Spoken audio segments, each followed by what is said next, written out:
In the final topic of today's lecture, we will talk about separation of enantiomers.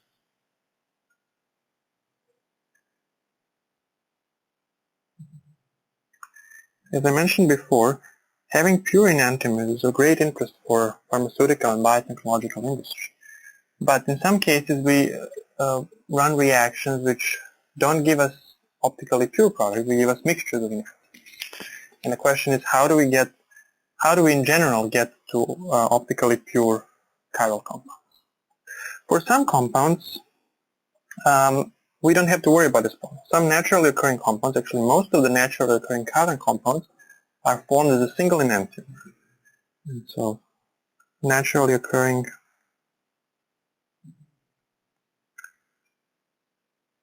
chiral compounds are often single enantiomers. And with those compounds, there's really nothing to worry about. You just isolate them. And oftentimes they're a source of other chiral compounds. People often refer to these naturally occurring chiral compounds as the chiral pool. But in case we cannot find a molecule that we need for our purposes in nature, we need to synthesize a chiral compound.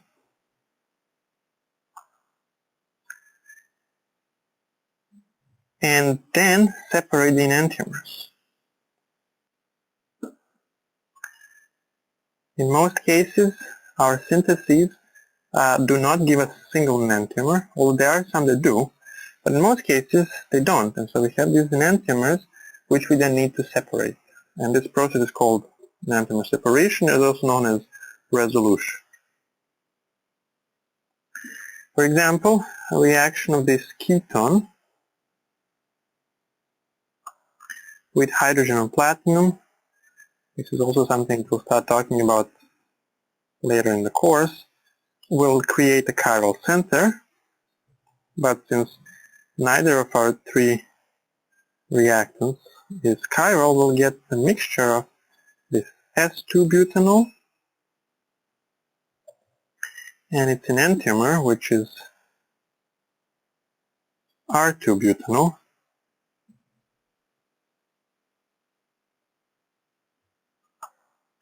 In roughly 1-to-1 ratio. Okay? And the question is, how do we separate these things? Sometimes two enantiomers, which are mirror images of one another, will translate that mirror image relationship throughout the solid phase structure. So we'll get two crystals which are mirror images of one another. And in those cases, we could actually look down at these crystals on a microscope and see two different types of crystals which look like mirror images of one another, and we could mechanically separate. This phenomenon is actually quite rare. And this would be the mechanical separation of enantiomer crystals. This phenomenon, as I said, is quite rare. Most often, enantiomers do not even crystallize separately. They crystallize together when they occupy each other's empty spaces and crystallize. But we still talk about this mechanical separation of enantiomers because historically it's a very important process, because the first separation of enantiomers which was recorded was done by Louis Pasteur in France, in Strasbourg, in 1848. Who separated crystals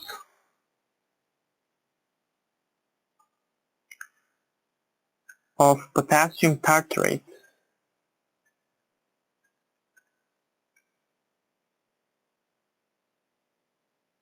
So potassium tartarate is salt of this simple carboxylic acid, which gives two chiral centers. This is how potassium tartarate looks like, and then there's also the enantiomer. And these crystals occur as sediments, are found as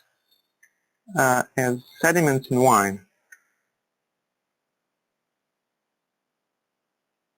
Oftentimes, if you drink wine, and if you leave a little bit of wine in your glass and let it evaporate overnight, you will find these little crystals, and many times those are actually crystals of potassium tartrate. And it's no surprise that this was discovered in France, which has a such strong wine growing tradition.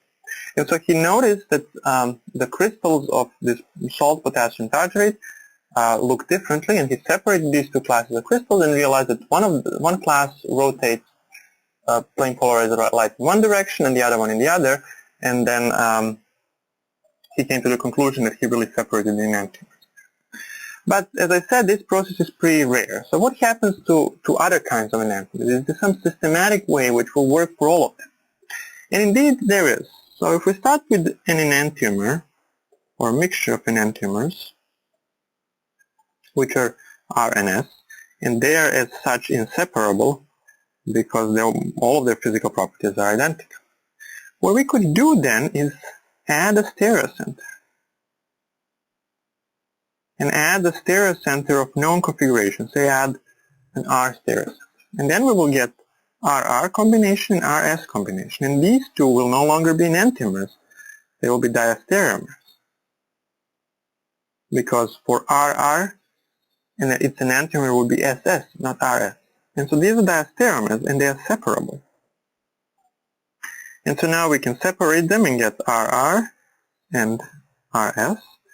And then if we cleave this additional stereocenter that we added, we can get the pure R enantiomer.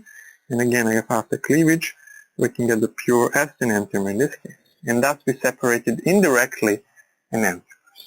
Now, these two processes are pretty straightforward, but the question is, how do we add a stereocenter? So, adding a stereocenter can be done in a couple of ways. The first one would be to do a chemical reaction. An example would be ester formation, and this is also something we will talk about later in the course. But basically, if we have two enantiomers of an alcohol, this is CH3, CH2, CH3, so this is again our favorite alcohol, 2-butanol. We can take these two enantiomers and react them with a chiral acid of known configuration. For example, we can take the chiral acid we already talked about, the tartaric acid, and this would be the RR tartaric acid. And once we react this tartaric acid, let me separate this before I make it too crowded. Once we react this tartaric acid with our two alcohols, we will get two different compounds. We will get this compound, which comes from one enantiomer of our butanol, and then the rest of the tartaric acid will have the same configuration, OH here, H here, HO here, and this. While the other product will have this derived from the other enantiomer of our butanol. And again, you notice here that I'm using the mirror image of this butanol. Sorry, this is CH2, CH3, and this is CH3. Okay, so this is a mirror image of the butanol, and again, the rest of the acid is the same. What we now came up with is a compound which has three stereocenters. Two are in the acid, and they're R and R, and then one is in this part. And so this would be RR and I guess S. And whatever that is, this would be an the diastereomer there. And so these two compounds are different, and as such, they are diastereomers of each other and can be readily separated. They're typically, since these are esters of an acid, they're typically separated by crystallization, where you isolate one type of crystals while the other remains in solution, and then those two are processed differently.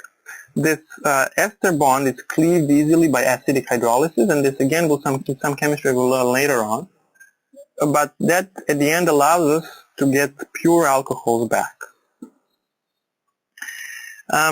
This process is actually quite general, but it's a little cumbersome because you need to do two chemical reactions, one of which is the installation of additional stereocenter, and finally the cleavage of that stereocenter. And so what is now becoming increasingly popular is the chromatographic separation. And you might have seen chromatographic separation in some of your labs, but basically chromatography is a technique which is based on the different affinity of your compound to certain solid support. Typically what is used in these separations is a chromatographic column which is packed with some absorbent such as silicon. So this could be silicon. And compounds that are more strongly absorbed in silica will go down this column slower, and those that are weakly absorbed in silica will go down this column quicker. Now, in order to achieve, but silica itself is not chiral. And so in order to achieve a chiral separation, we need to put something onto silica which will have different affinities for two different enantiomers, and that has to be chiral. And so we oftentimes impregnate silica, impregnated with some chiral molecule.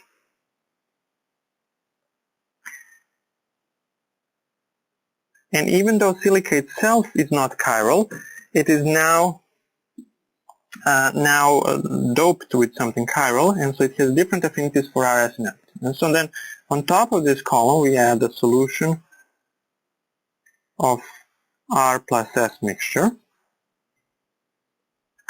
And then as this process progresses, we are running the solvent down this column. We're slowly going to get these products lower and lower on this column. So let's say that the R product will still be up here while the S product will already start going down, which means that the R is strongly absorbed, strongly attached to chiral silica, and S is weakly attached. And then towards the end of this separation, we will really be able to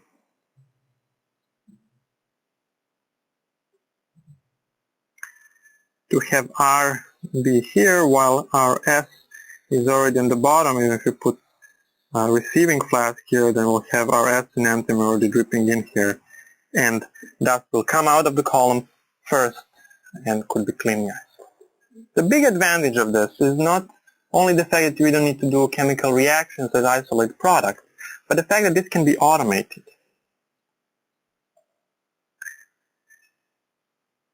And so there are now instruments known as HPLC, which means high performance liquid chromatography,